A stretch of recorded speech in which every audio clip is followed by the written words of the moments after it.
हा अतिशय चांगली गोष्ट आहे. ज्यांच्या कल्याणासाठी शक्तिपीठ मार्ग व्हावा असं शासनाला वाटत होतं आणि त्यांनी त्या शक्तिपीठ मार्ग त्याचं रेखांकन केलं.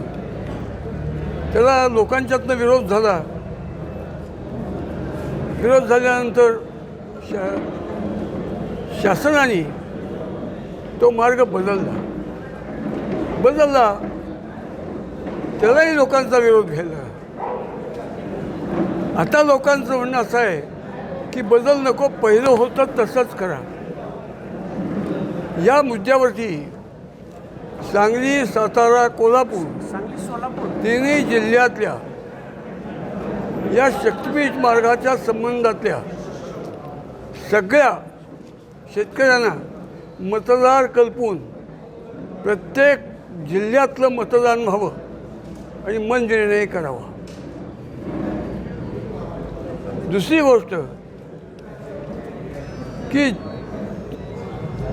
चर्चेनी प्रश्न समजूतदार मनाने चर्चा केल्यानंतर कठीण प्रश्न सोपे होतात.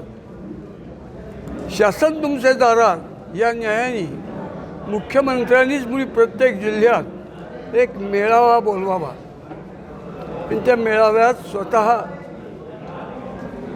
भूमिका मांडण्यासाठी स्वतः यावं आणि लोकांनाही काय मांडायचे ते बोलायची संधी द्यावी. त्याच्यामुळेही ही समस्या सोपी होईल. आणि शेवटी न कसी वैसे चलती है जो दोहे से चलती है, ये सल्तनत चलती है. म्हणजे हे काम ताकद से चलती है. ह्याच्यापाठी ताकद करून भरायचं तर त्याच्यात तरुणांची ताकद 100% आपल्या पाठीमागे असेल याचं गृहीत धरून चालू तुम्ही. आपण ते करूया.